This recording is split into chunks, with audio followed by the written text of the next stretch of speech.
Welcome to the Free Library of Philadelphia. My name is Laura Kovacs, and I'm honored to introduce our guest this evening. Ken Auletta is a prolific media reporter, critic, and New York Times bestselling author.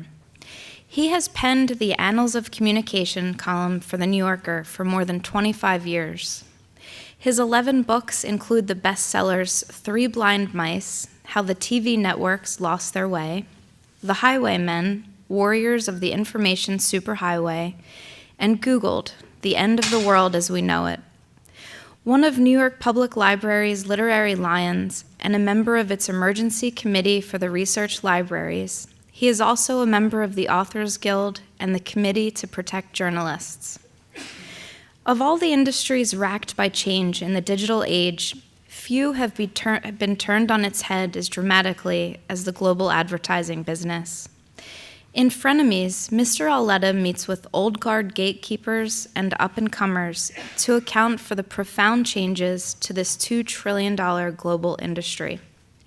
He'll be joined in conversation this evening with Tracy Matisak, award-winning broadcaster and journalist. Ladies and gentlemen, please welcome Ken Auletta and Tracy Matisak to the Free Library.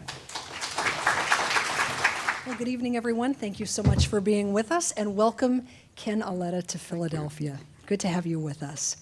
So the book is called Frenemies, The Disruption of the Ad Industry and just about everything else. And Ken, when we hear the term frenemy, we tend to think of someone that we're cordial with, but maybe deep down don't like very much. What does the term frenemies mean as it relates to your book? That's pretty close.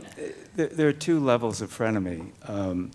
One is if you're in the ad agency business, suddenly people who used to be your partners, let's say the publishing platforms, New York Times, Vice Media, NBC, CBS, suddenly they're not just asking you to put ads on their publishing platforms, they become ad agencies. New York Times, for instance, has 300 people in sales, and 100 of them are creating ads, going directly to the clients and bypassing the agency.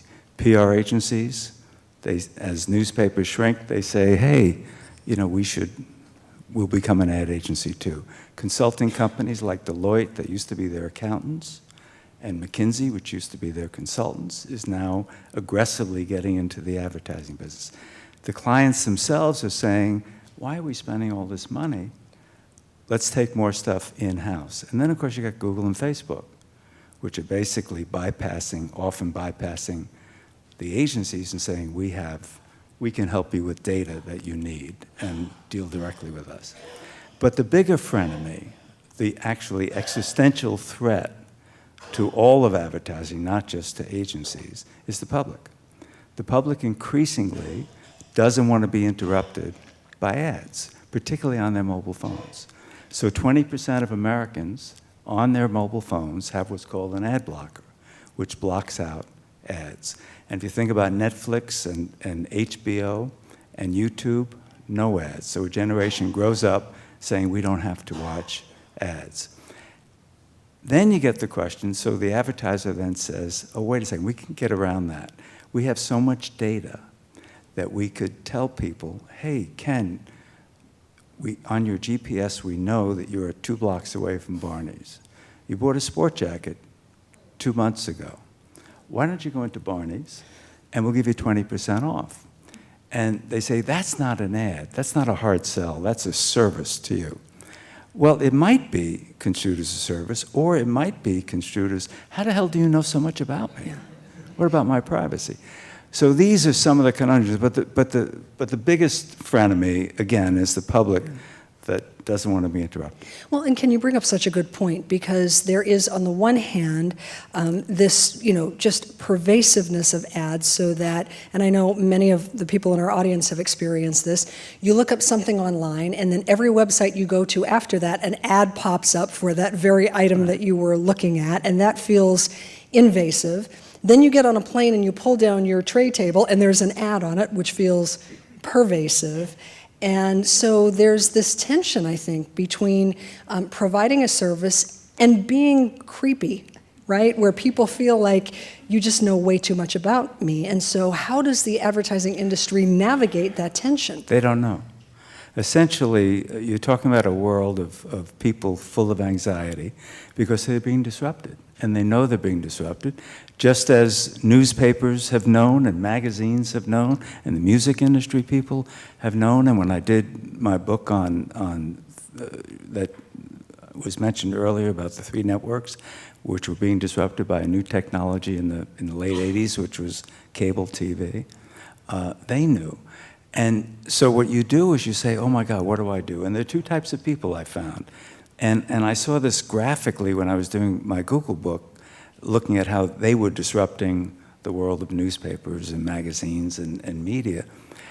There are people who lean back and say, oh my God, oh woe is me, this is just terrible, what a problem digital presents to us, and I don't know what to do about it, but we got to keep trying, but I don't know. Then there are people who lean forward and they say, I'm not going to call digital a problem. I'm going to call it an opportunity. And I'm going to try and figure out. So I'm going to throw stuff against the wall and see what sticks. Smart people in the advertising world are doing that. They're throwing stuff against the wall and see what sticks. We don't yet know what's going to stick. And we don't know about issues like privacy. We don't know how the public will react to things like artificial intelligence, which allows them to even know more about you and to psych you out as a consumer in ways that you may not approve of. Will we do what Western Europe has just done? 28 nations of Western Europe have imposed a privacy law that basically says they cannot collect your cookies, meaning the data that you have, and which is how they collect, they know so much about us. You can't unless the person chooses to opt in. In America, you have to opt out for them not to have access to your cookies. Opting out is really complicated, deliberately so.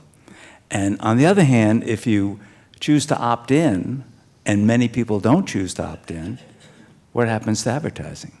And one of the things I learned in reporting this book, advertising really matters.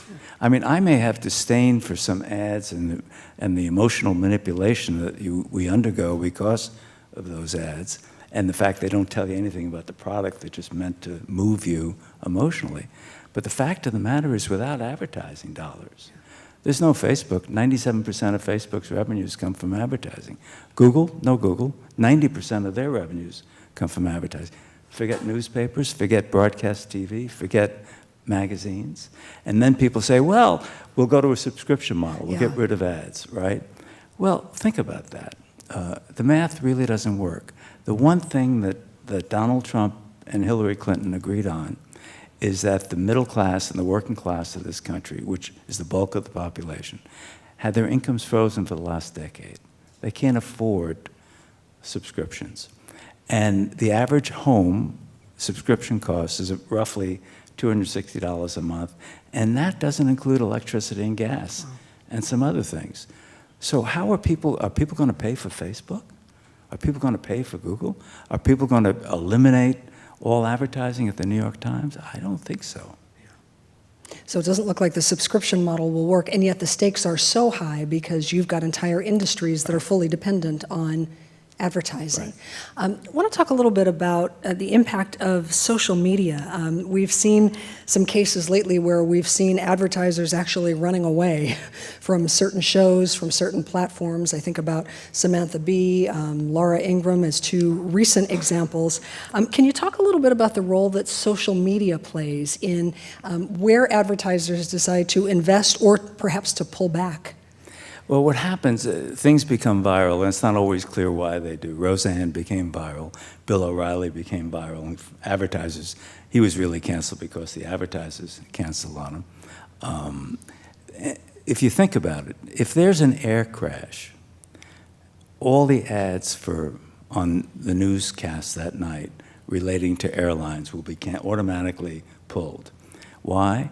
Because essentially an advertiser demands that I want to have my friendly ad in a friendly environment. And if Bill O'Reilly is not a friendly environment, or Samantha Bee is not, or Laura Ingraham is not, even if it's momentary. They want to pull, many will pull their ads. Now that could be scary. Of course, I mean, you go through periods in our history where advertisers wouldn't advertise on black anchored shows, et cetera, et cetera. But they have that power to do that. And it's magnified by the fact that a mistake or a racist comment by Roseanne will just go viral within minutes, and social networks will just pound away at it. And the advertisers get scared. And they say, it's unfriendly, I want to get away. Well, you mentioned Roseanne, and of course, Ambien struck back after she blamed Ambien for the tweets that she made about Valerie Jarrett. And I wonder what you thought about Ambien's decision to defend itself while also kind of taking a shot at a celebrity. Well, I mean, I thought there were two really brilliant responses on the Roseanne situation. One was Ambien basically saying there's no known scientific evidence that Ambien causes racist behavior. And the other was the ABC. When Donald Trump tweeted and attacked, he basically subtly defended Roseanne by not mentioning her name, but he said, how come when someone attacks them or says something they don't like, they pull her off the air. But in my case, all these people who've attacked me on ABC or ESPN, they're quiet. They never say a word about it. And he was goading ABC and Disney to go after him, and they were silent. They didn't respond. I thought that was a brilliant way to deal with Donald Trump. Yeah. You devote an entire chapter in the book to comparing the current advertising environment to the Mad Men days of the 60s and how we've gone from the Mad Men to the math, M-A-T-H, men. And I'm wondering how you feel that calculus, if you will, has disrupted creativity as the math men have taken over. Well, if you think about it, the future is you're going to get away from 30-second spots. You're not going to be able to do them on a small screen on your mobile phone, and it eats up too much battery. It's also, too much of an interruption. So increasingly, the advertisers and the clients are combining to say, well, we have to figure out other ways to get messages, maybe instant messages. Maybe instant messengers that are crafted by a machine based on artificial intelligence, a line or two. Maybe we don't need the Don Drapers, the Mad Men to do this. Maybe we could do it, and our machines could do it much more efficiently. And that is a rising tension in this world between the old mad men who believe in their gut and instinct. I remember George Lois, I don't remember, I wasn't there, but he's one of the legendary figures in the advertising world. He's still alive, actually, he's probably 90. And he believed that the advertiser had to follow his instinct and his judgment. By the way, Bill Bernbach, another legendary guy who created the Volkswagen ads and the Levy's, you don't have to be Jewish to enjoy Levy's rye bread. He was the same way. He believed that I am a madman, I am a talented, creative person, and I have an expertise you don't have, follow me. And one day, George Lois, when the client balked at one of the ads he proposed, he started screaming. He's a big, tall guy, and he started screaming. He said, if you don't take this ad, I'm going to jump out this window. And of course, the client took the ad. Ken, talk a little bit about the scale of domination that Google and Facebook have achieved. You mentioned just a few minutes ago how something like 90% of their revenue is dependent on advertising, but that they are also frenemies of the ad industry. Talk about the scale of domination and how they've been able to sort of predict future behavior. You talk about surveillance capitalism in the book. Well, they just have, there are three companies that really know a lot about you. If you think about the 5 giant digital companies, exclude Microsoft, which really isn't in the advertising business, exclude Apple, which is also not in the advertising business.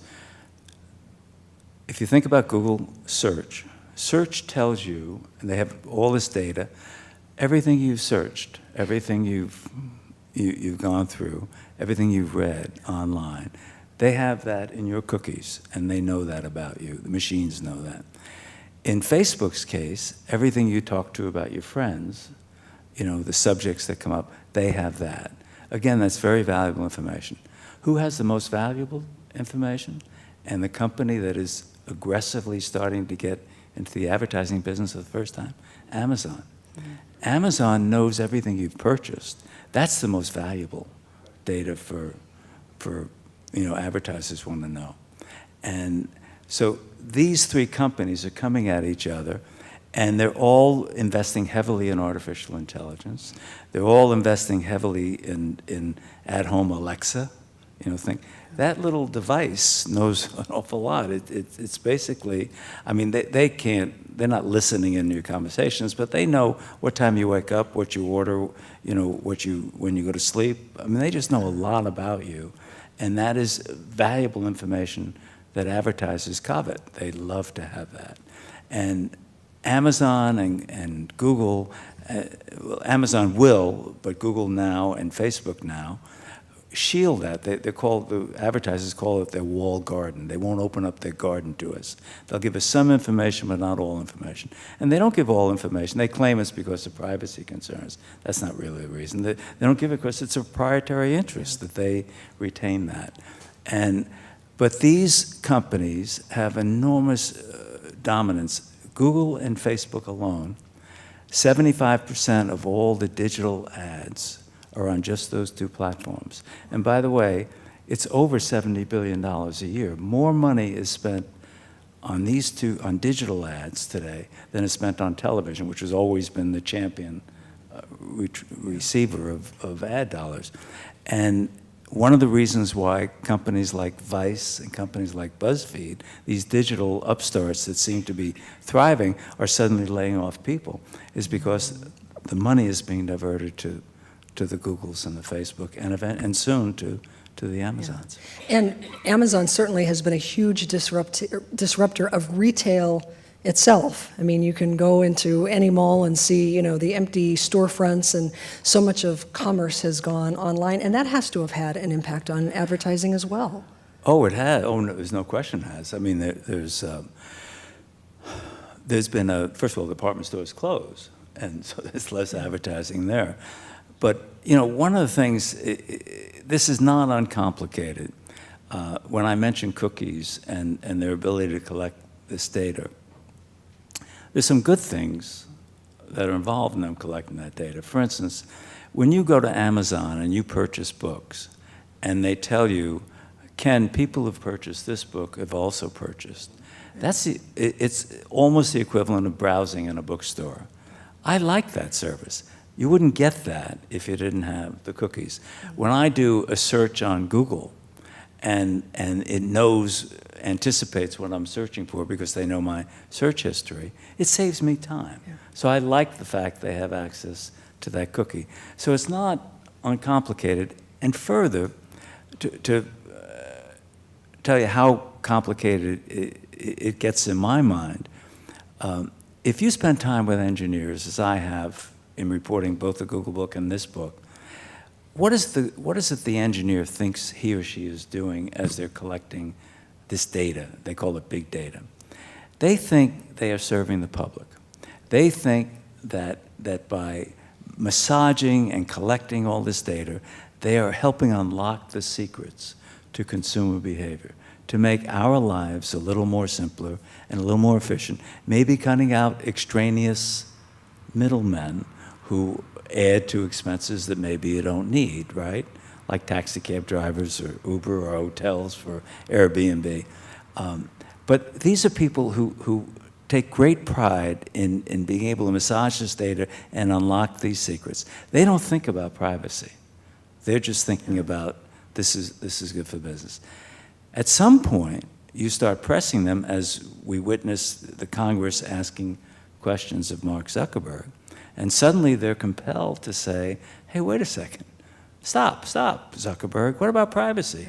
And of course, Zuckerberg is not a person who's thought deeply about privacy at all. I mean, in fact, if you go back and look at his early statements in starting Facebook, he was basically saying, isn't it wonderful that we can all share information and everything is transparent? Well, it's not so wonderful.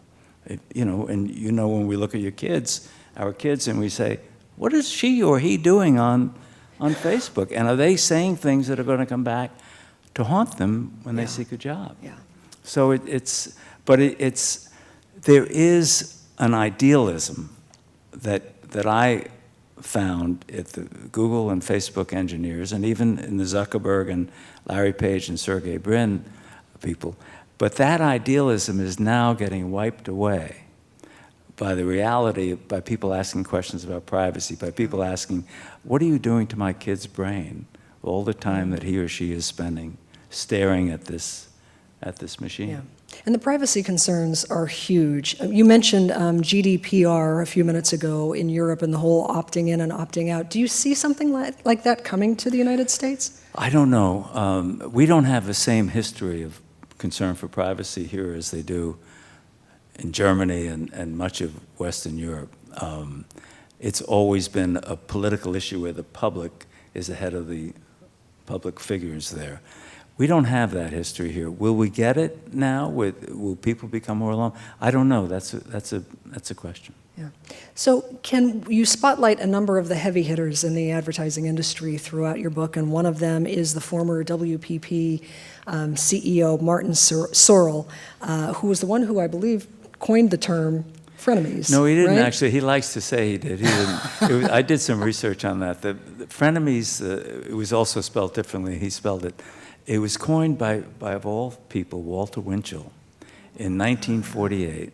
And Winchell was talking about the United States' biggest frenemy, the Soviet Union. We need alliances with them and peace with them, and yet they're an adversary of ours. Martin Sorrell has popularized it to his credit. He talks about it all the time, and less about the public being the frenemy than the consulting companies and the Googles and the Facebook. But Martin Sorrell was a guy who started WPP, which is the largest advertising holding company, 33 years ago. It is the first economically successful holding company. There have been others, but this is one that was the first to be successful financially. And he built a company of over 400 companies, many of which he bought, some in hostile takeovers like Ogilvy and Mather and others. I asked him in the last chapter, I said, Mr. Sorrell, you're going to be 73 years old shortly. When will you leave? When do you think you'll step down? And he said, they'll have to shoot me to get me out of here. Well, 2 months after the book was finished, they shot him. In effect, right? And he's out. And there's actually a big story in the Financial Times today, I just read online, speculating as to why. I called him. He was ousted after my book was printed. It was at the printer, but before the e-book or the digital copy, so I was able to add some stuff. But I called him. I didn't call him. I emailed him. He's a guy, despite the fact that he had 400 people reporting to him, if you email Martin Sorrell, within 5 minutes or 10 minutes, you'd get an email response on his BlackBerry. He still uses a BlackBerry. And if you see him at tennis matches, he doesn't watch the match. He does his emails.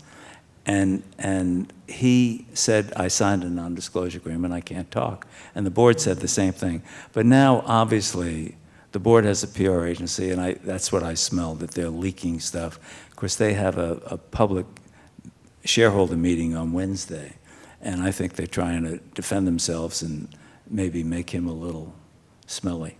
And so the story in the Financial Times said, that he was, I don't know whether it's true, because I've been hearing all kinds of rumors, from people peddling rumors about him. I don't know whether it's true or not.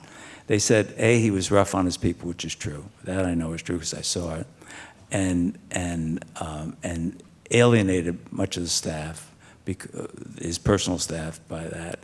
And that supposedly he was spotted by 2 members of his staff going into a house of prostitution in London.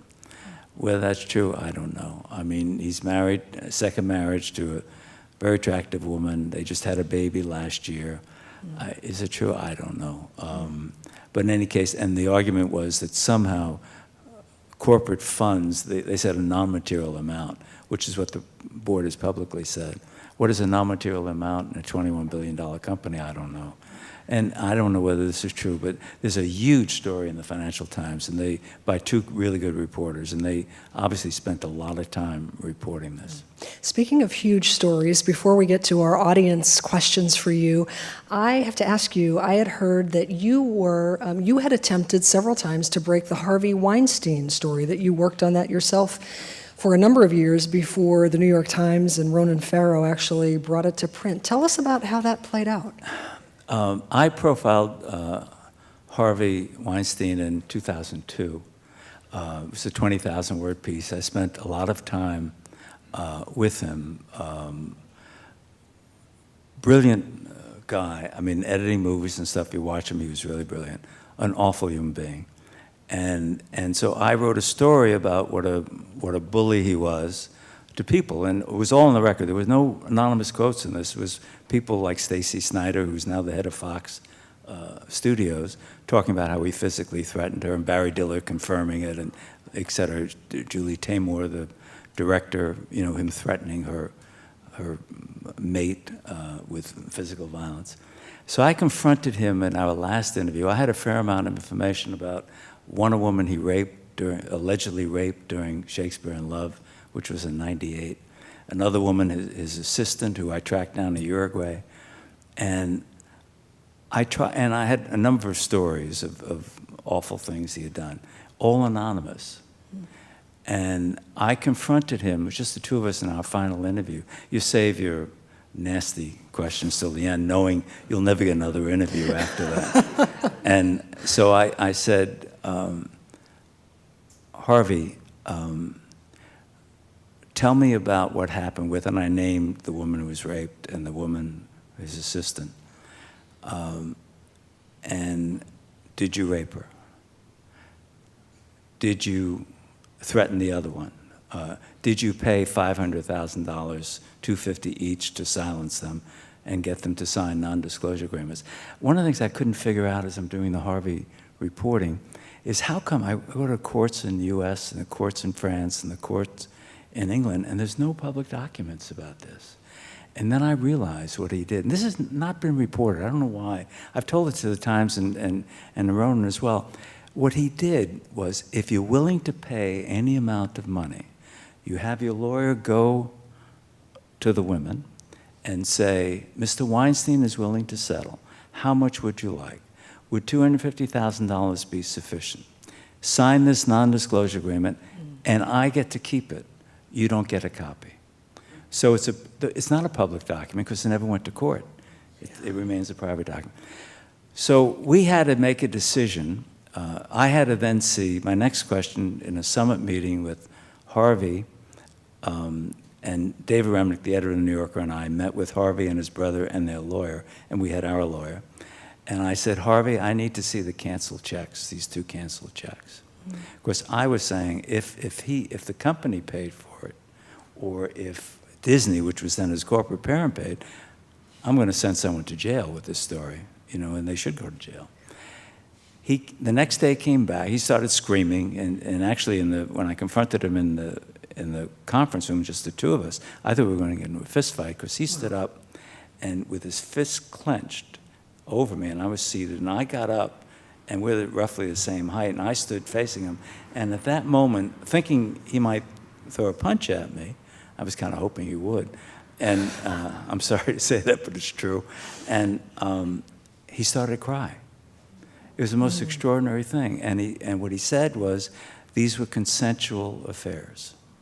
These were not what has been alleged.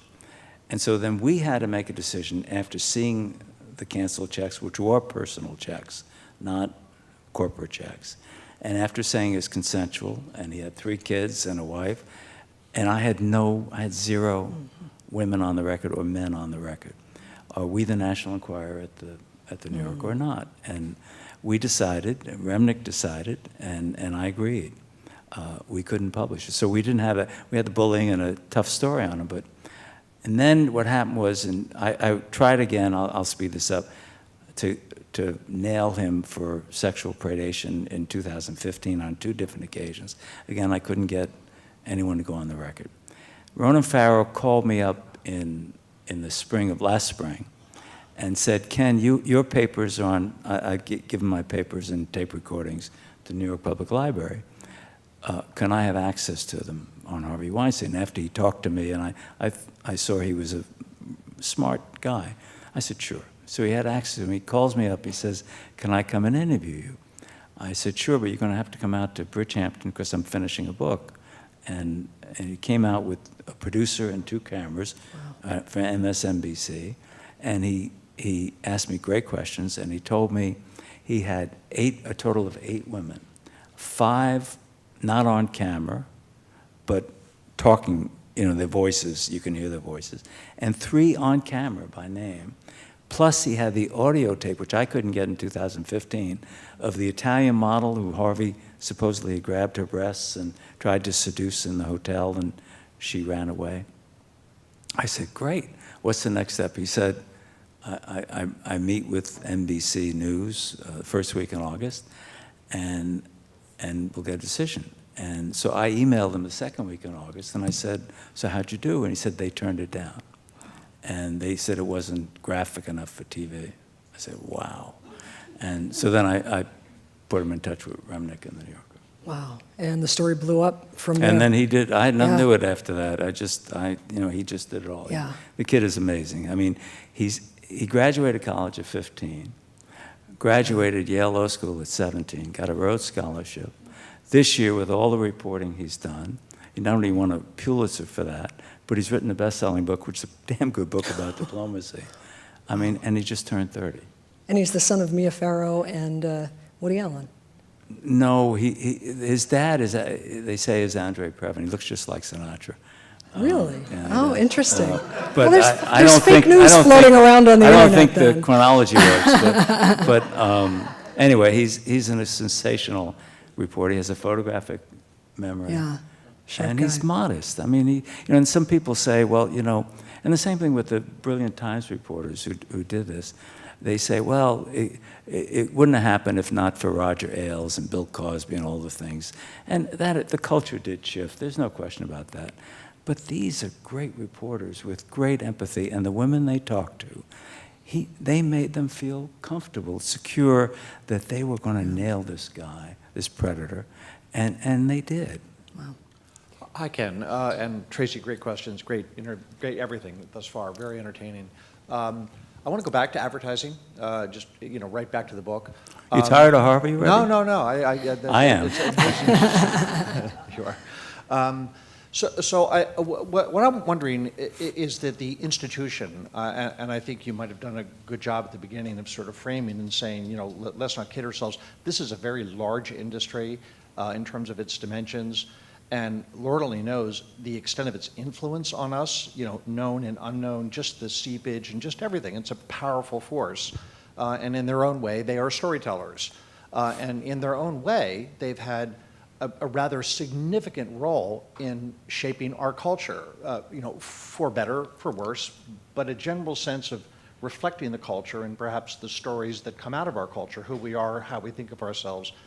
As there's this shrinkage going on that you're describing, trying to communicate in this very small space, trying to tell those stories in ever shorter snaps, how is the industry, given its storied past, how do you think it's holding up today in those changed circumstances? Is the storytelling still alive? Do they still have it? What does the industry feel like today to you in that regard? Well, it used to be that you would introduce a brand. A brand would become famous because of television ads. That doesn't happen anymore. Startups don't have that kind of money, or they don't feel they're as effective to do that, so they don't invest. And it's a real problem. In 2016, this book began in 15, and so it went through this winter. but there was a big rush with this belief in the ad community and the publishing community that the answer to the problem of ad blockers and the answer to the problem of people who don't want to be interrupted was, let's trick them. Let's do something called native advertising. Native advertising is essentially an advertorial, but it's a story, and instead of being heavy-handed by saying, brought to you by Procter & Gamble or Gillette or something, it's a story about Gillette, written in typeface that looks like a news story, and so it's storytelling. And that's what those 100 or so people at the Times who were in the sales department who were creating ads, most of them were creating native ads. And there was a belief that native advertising would get around the ad blockers, would also be a way of reaching people on their cell phones with a different form of ad, because they would think it was a story. And it hasn't been as successful as anticipated back in 2016. But people will try other things. They're going to try and figure out, how do we do creative advertising? How do we build a brand? How do we do things that will capture people's attention and not feel like an interruption? Storytelling is obviously going to be a big part of that, whether it's native ads or something else. But again, we're in this formative period. We don't know what the answer is right now, but they're trying lots of different things. The worst day of the week for me is Thursday, because that's when my New Yorker comes, and I realize I haven't read the last 4 or 5. So I would imagine most people here today subscribe to the New Yorker. I realize it's a little bit of an open-ended question, but what's it like to work there? It's just such a wonderful magazine to read every week. I had my first piece for the New Yorker appeared in 78, and it was a two-parter on New York City union contracts and mismanagement in New York. And the fact checker, I'm answering your question, by the way. I was getting married that night. The fact checker came to my apartment to fact check with me. My wife-to-be said, Martin was a former professor at Columbia. That's the level of fact checkers you had. Martin, you have to leave now. We're getting married in 2 hours. And the fact checking, everyone there is out to make your work better. From the fact checker to the copy editor to your actual editor. I mean, David Remnick, for instance, the editor-in-chief, I don't know how he does it. And Mr. Shawn was the same way, the legendary Mr. Shawn, William Shawn.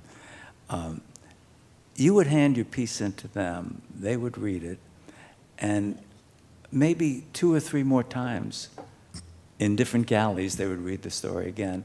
Plus and they're doing this to all the writers, and they're writing their own. In Remnick's case, he's probably more prolific than most writers at the New Yorker. I don't know how the son of a gun does it. But you feel like everyone is trying to make your work better. And it's a happy place. I work at home. I like to be near my refrigerator. And so I don't go there very much except when I'm closing a piece. You send it in electronically. And I've never wanted an office there because I get up at 5. I like to work early and sometimes work late. And you don't want to go to the office is on Wall Street. Not Wall Street, it's in World Trade Center. And I don't want to work in one of those sterile buildings at 9 o'clock at night or 5 o'clock, and I got cartons of research and stuff. But a lot of people like that. For me, it would be I would be at too many lunches, too many schmooze fests, and I wouldn't get any work done. But it's a great place. It's an unusual place. This is back to advertising. Do you see a trend developing where a greater portion of the population turns off advertising? And if so, and you mentioned native ads, but what are companies like Google and Amazon and Facebook, they must be perceiving this as a potential trend as well. What are they looking for in terms of how they then subsidize their businesses? I think they feel less threatened by, The answer is yes. The public increasingly is being turned off. I'll throw out another statistic. People who have a PVR and record shows on their PVR from the cable box, according to Nielsen, 54% who record a program skip the ads when they watch the program. That's a stunning figure. And by the way, TiVo says it's 65%. But anyway, it's a majority of people who record shows skip the ads. So there's no question that that is happening. It's less of a menace right now to Google and Facebook. They have those little ads on the right-hand side. And Larry Page, when I was doing my Google book, said to me that half the people who click on an ad see the ad as informational, not as an ad. Mm-hmm. And so I think they're less threatened than TV advertising, newspaper, magazine, and radio advertising is. But you know, they're not reliant on the creative ad. They know the banner ads and the pre-roll ads. They're dinosaurs. They really annoy the public, and they have evidence of that. But the text ads on the side, and the advertisers love it at Google, you know, because you don't pay. You do an auction, and the one who offers the biggest price is at the top of the right hand, and then next, right? But the advertiser is not charged unless the person clicks on the ad. And if the person clicks on the ad, the advertiser now has a direct relationship, knows your email, has a direct relationship with you. And they're less threatened by this than everyone else would be. I remember you actually from the Samuels campaign in New York in 1970. And given that, I'd like to ask you about political ads and how this affects the politics in advertising and making people aware of candidates and where they can advertise and what they do. A voice from my past here. Your life takes twists and turns, unexpected twists and turns. I had a graduate degree in political science, and I thought I would be, working government. And so I worked for this guy, Howard Samuels, and with my help, he lost for governor. And but he's a wonderful man, and he was called the upstate industrialist. When he was at MIT, he invented he invented the plastic clothesline there, and later invented baggies. So he's a very interesting character. There's pressure, as we've witnessed, because in Facebook, because of the Russian scandal, and I think it's fair to call it the Russian scandal, that they have to do a better job of policing ads. There's a number of bills in the Congress that basically say you have to disclose who you are. And if you go back and think of Mark Zuckerberg last fall, when people said the Russians had a big influence and with fake news and stuff on social networks, he said, quote, "That's a crazy idea." Didn't happen. Well, he's since rescinded that crazy idea and agrees that it happened. So there's pressure, and I think that Facebook will be compelled, and will try and do it, some of it voluntarily, to better police political ads. But the impetus in the media community, election years are their gold mines. They produce huge revenues. This election year, huge. Presidential years, bigger. And so they want to have some limits. We don't want to discourage revenue here for us, is their attitude. But there will be changes, and it's happening before our eyes. Thank you for being here this evening. Thank you. If you were CEO of an advertising agency, what would be your business plan?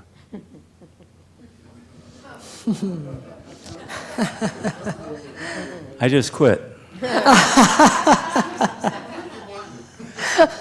I'll tell you one of the things I would do, and I think I would do this in any business, not just advertising, and I'm shocked how little of it goes on. If you look at the success of social networks and the success of some advertising campaigns that are two-way, it's basically you're not just speaking to, which is the interruptive ad that annoys people.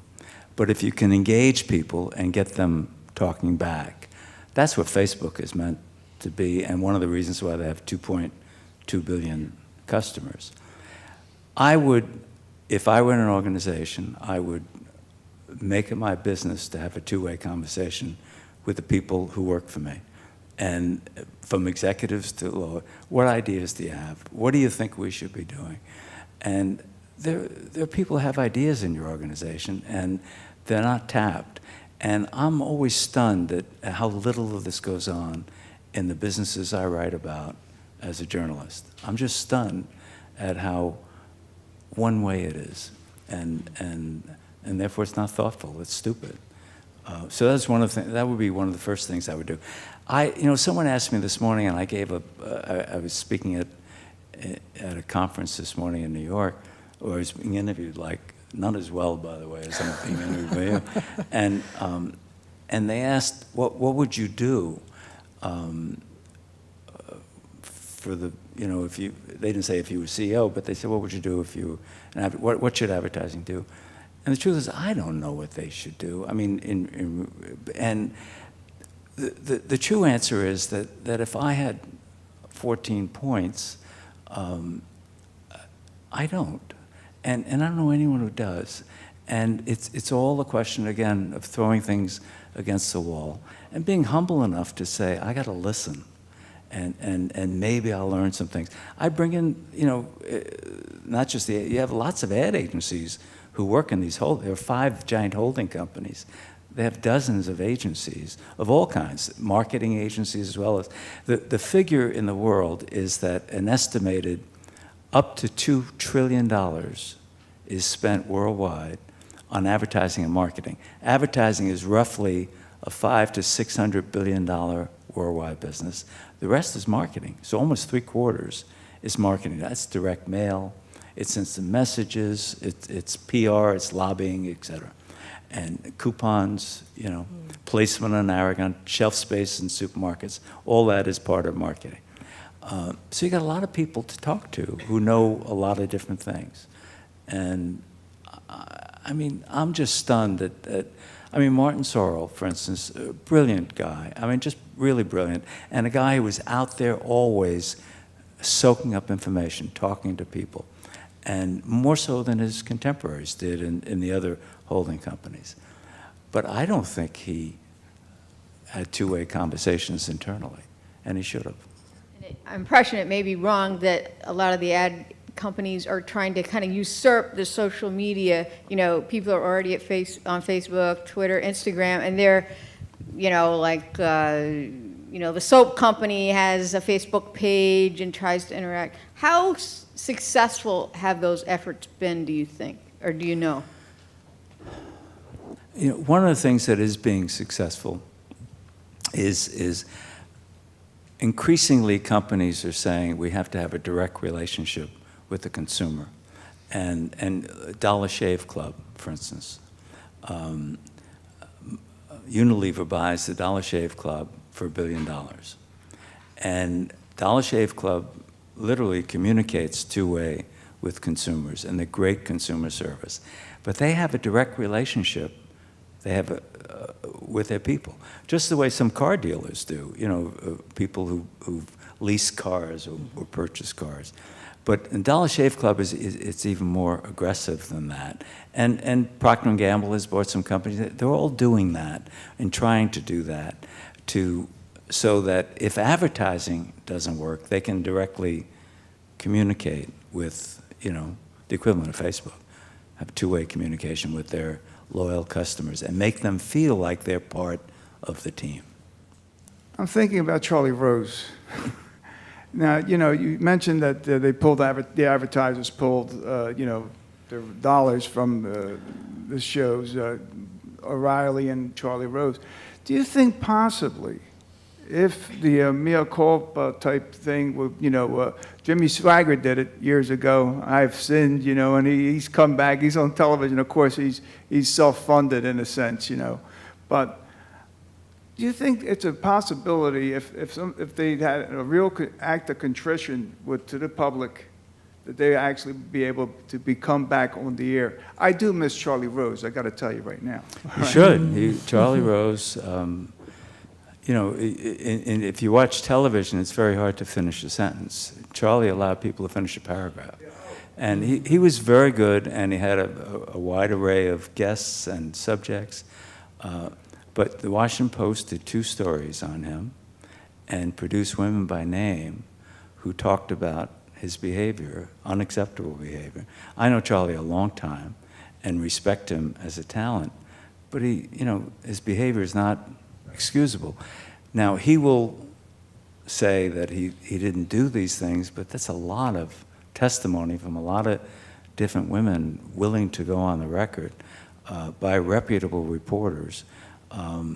It's very hard to see how, and Charlie's 76, it's very hard to see how he's going to come back. And it's very hard to see how, you know, how some of the other folks who've been named, Mario Batali, and he's a new set of stories came out on him just last week about rape and at the Spotted Pig restaurant. Yeah.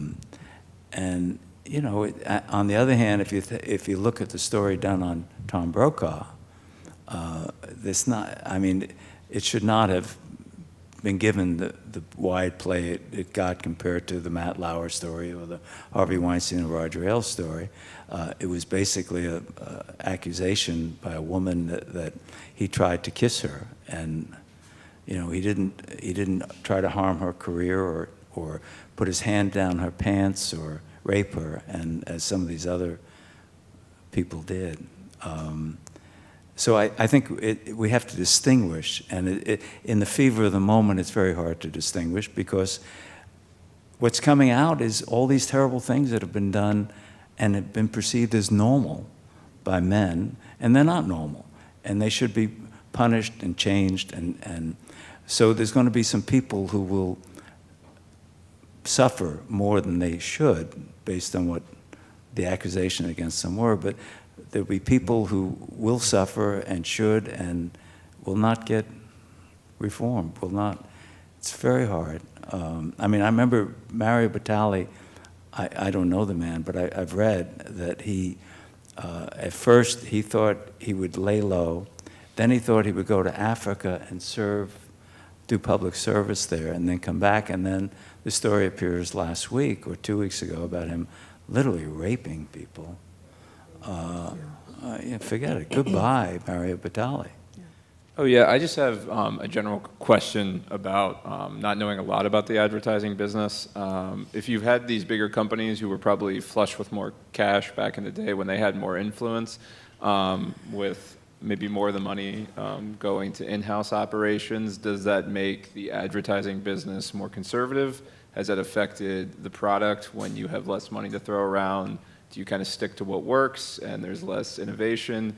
Has that been a thing that in your research you've noticed, or I guess in general, what are the trends that you're seeing as business models are changing? So let me be sure I'm responding to the question you're asking. Because of the size and power of the holding companies, do I see an impact on the politics of the country or on what political, do they impose political values on the advertiser? No, not politically, just in general. When, you know, I guess, do you make more conservative decisions? Do you go to tried and true things that have worked in the past and have brought in revenue and innovate less when I guess you're not making as much money, and that there are different ways to get advertisements out there with a lot of things being done in-house? I don't know how to respond to that. They are, one of the things that's really different about advertising and today is that if you think about it, what's the difference between toothpaste? Is there really different? They're really a commodity. There's really no difference. The thing that tells the difference is the ads. And increasingly, because there's so many ads out there, and because the public is kind of fed up with all those interruptions. The advertiser is saying, we have to cloak ourselves in some kind of public good. So if you watch a Colgate ad in the Super Bowl, 30 seconds, never mention toothpaste. They mention the environment. Don't leave your water running all the time. Conserve water. There are many parts of the world where people don't have water. And increasingly, you will see companies, Unilever, which is one of the second largest advertiser in the world, they increasingly talk about the environment and how their products are good for the environment. And they sell some of the sausage-making businesses because they're not healthy for you. So increasingly, advertisers are trying to differentiate themselves by offering themselves the public good they do, which arguably is political in the sense that it's not necessarily something that a strict conservative would like to see done. On the other hand, it's not really political in the sense of being polarizing. And if you try to typecast them as liberal or progressive, they would recoil at that. That's a partial answer to your question. I can't give a fuller one because I'm not sure, what the correct answer is to that. Well, it will be interesting to see how the industry navigates all of these new challenges that are coming so rapid fire, especially because of technology. Ladies and gentlemen, please join me in thanking Ken Auletta for a wonderful, eye-opening conversation.